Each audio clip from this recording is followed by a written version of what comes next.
Setelah 3 minggu saya rehat dari YouTube, kali ini saya kembali semula. Saya berhenti seketika adalah kerana untuk membrandingkan nama channel ini semula. Dan kalau korang perasan dalam 3 minggu lepas, video ada tetapi itu bukan dari saya, tapi adalah salah satu host baru dalam channel ini. Nama host itu adalah Iman. Dan selepas ini, nama channel ini akan berubah dan mungkin akan ada penambahan host baru. Saya minta support dari korang semua untuk merealisasikan impian kami. Okey, cukup pasal tu. Sekarang ni dekat tangan saya ada smartphone entry level yang terbaik. Even Wiser dah nobatkan phone entry level ni terbaik dari Redmi 9 iaitu Poco M3. Dan spek yang ditawarkan memang cukup berbaloi berbanding Redmi 9. Poco M3 mempunyai dua variant iaitu 4GB RAM dengan 64GB storage dengan harga RM599, manakala 4GB RAM dengan 128GB storage dengan harga RM699. Poco M3 datang dengan 3 color iaitu Cool Blue, Poco Yellow, Power Black. Nak tahu bentuk dia dan color apa yang saya pilih? Tonton sampai habis video ni. Tapi apa pun jangan lupa tekan butang subscribe, tekan butang like dan tekan butang komen selepas korang dah tengok video ni.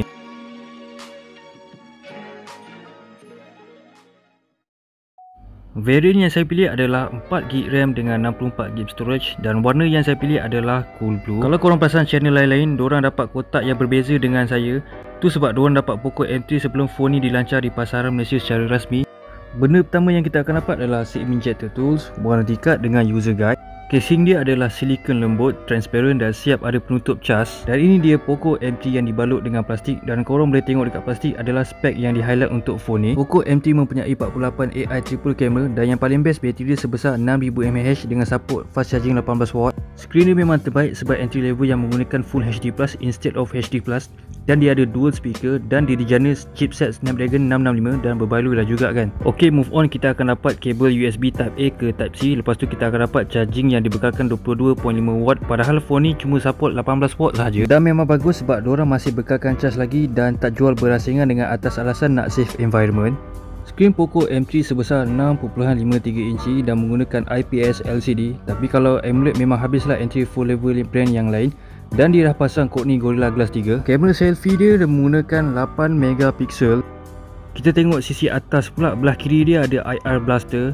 Audio jack pun dia letak dekat atas dan sebelah dia ada lubang mic. Sisi kanan pula ada volume button up and down, manakala power button dia adalah fingerprint sensor, so ada dua function kat power button. Kita tengok sisi bawah pula ada speaker dan phone ni guna dual speaker dan ada lubang mic dan juga port charger USB Type C. Sisi kiri dia pula terletaknya SIM tray slot dan dia menggunakan 3 slot, 2 nano SIM dan 1 external memory.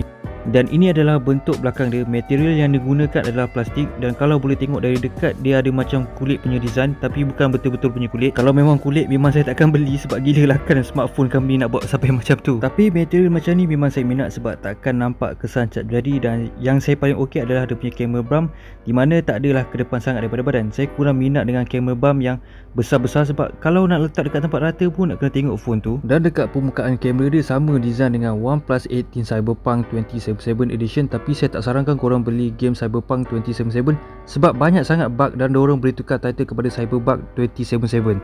Dan permukaan kamera dia memang glossy dan boleh nampak kesan cap jari. Poco M3 ada 3 kamera dekat belakang, 48MP untuk kamera utama, 2MP untuk macro lens, 2MP untuk depth sensor. Tapi apa-apa pun saya tetap juga nak pakai casing dia.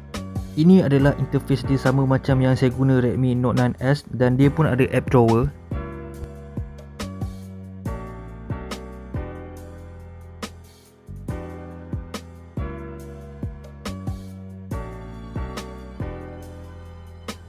Macam biasalah kita akan pergi ke setting.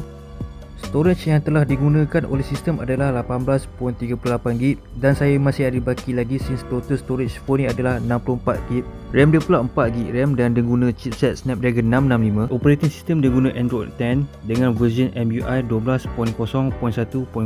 Sekarang macam biasa kita akan buat test fingerprint sensor.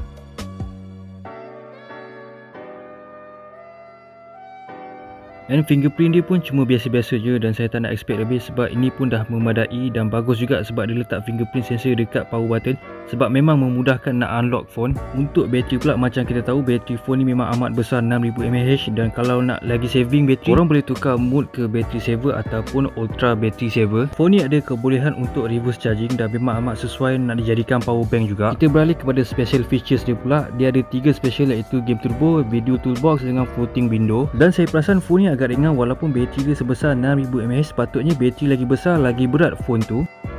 Kita beralih ke kamera pula. Interface dia tetap sama tapi features kamera dia kurang, tapi saya tak tahu lagi kualiti dia macam mana. Dan video setting dia pun cuma biasa-biasa saja. Nanti kita akan cuba buat video test di dalam video yang lain.